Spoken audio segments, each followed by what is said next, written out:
And the US also lost a lot of talent. China lost of talent. And you find that most of the talent flow mainly to the middle countries.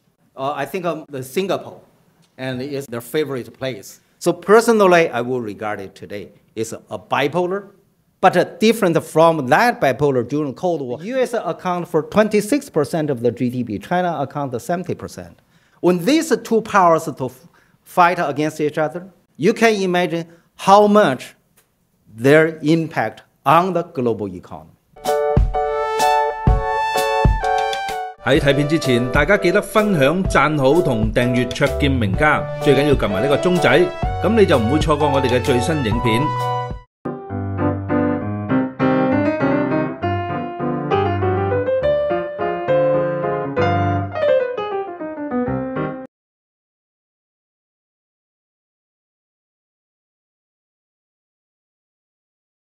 Although there's two wars in Gaza and in Ukraine, and China is not a participant of any of them, but actually the major powers competition mainly happened between China and the US.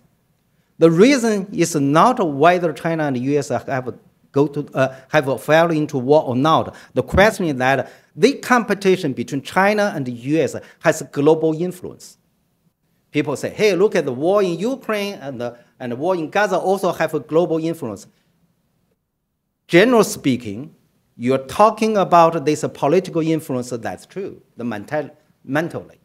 But then the question, the reality is that the war in Ukraine, 3 years have not spilled beyond the border of the Ukraine. Why? And there's a lot of impact on people's mentality and even the economic relations between Russia and the Ukraine. Do the war have a global influence, have a dramatic influence on the global economy?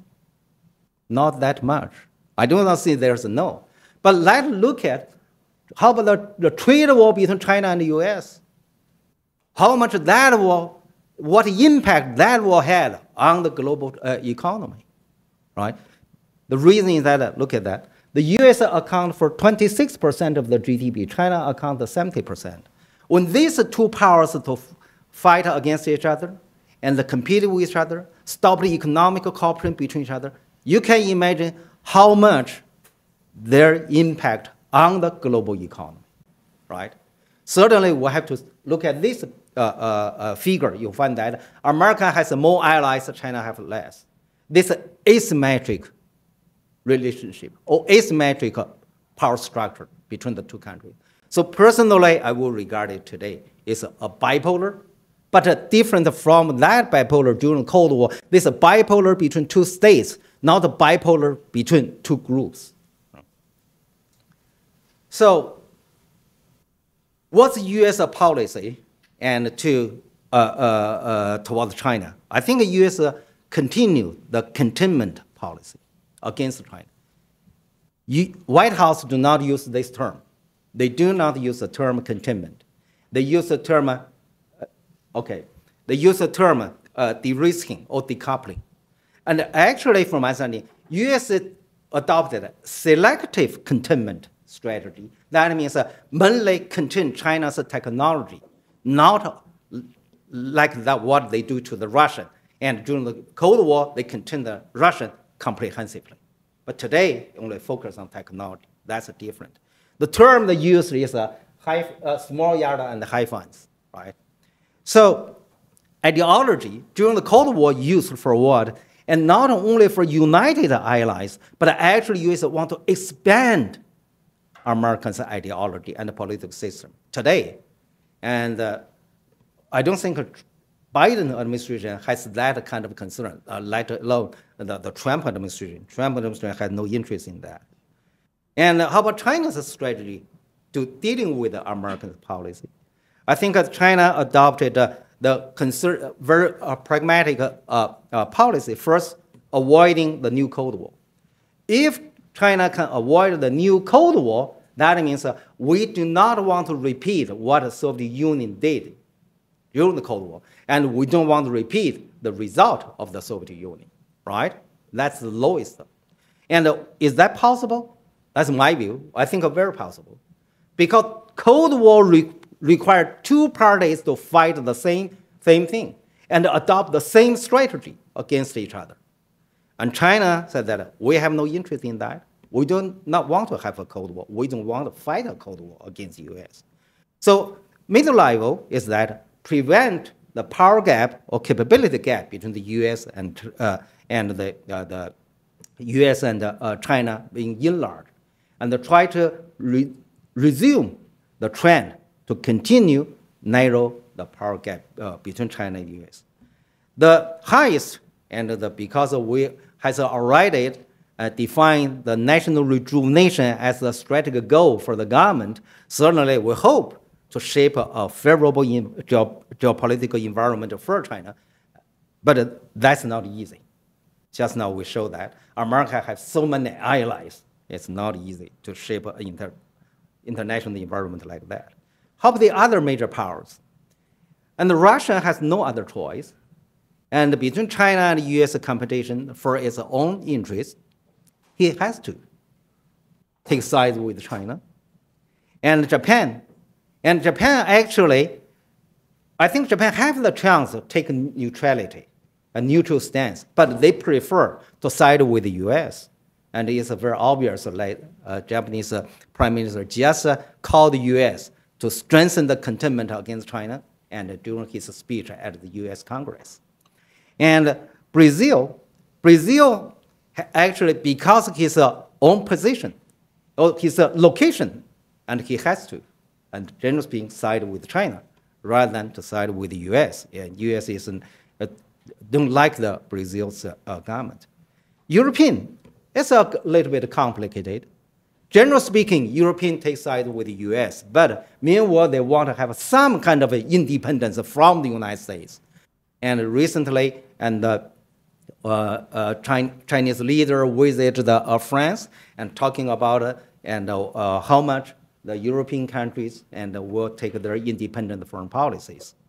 And the Indian's situation also is the other direction complicated. And it sided with the US in terms of against China.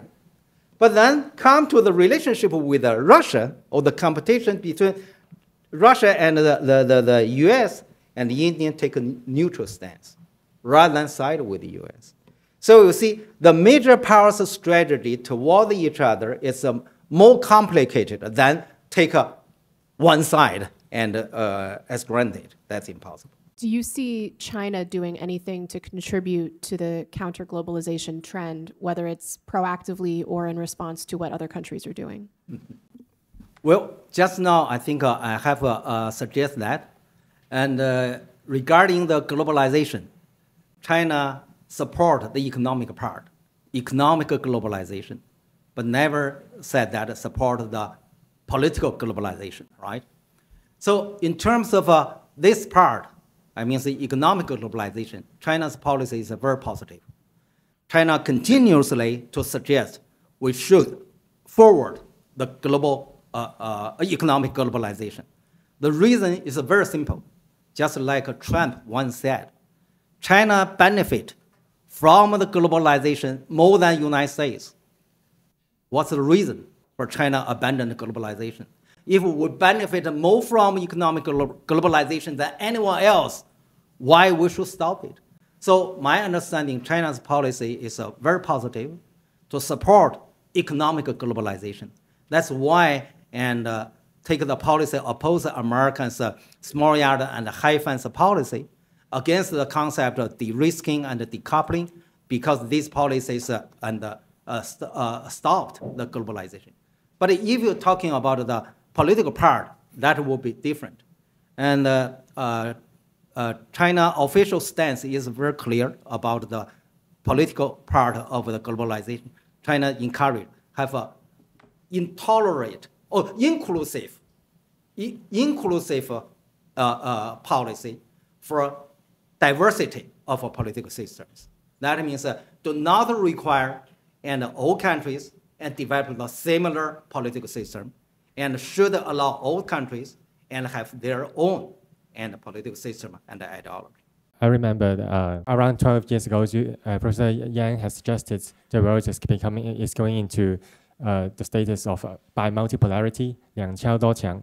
I would like to ask whether 12 years later, this model still applies to what you just mentioned about counter-globalization trend. And in such counter-globalization trend, is really by multipolar world, how China view on its competition with the United States on getting more support from those middle powers, especially after the war in Ukraine and in Gaza?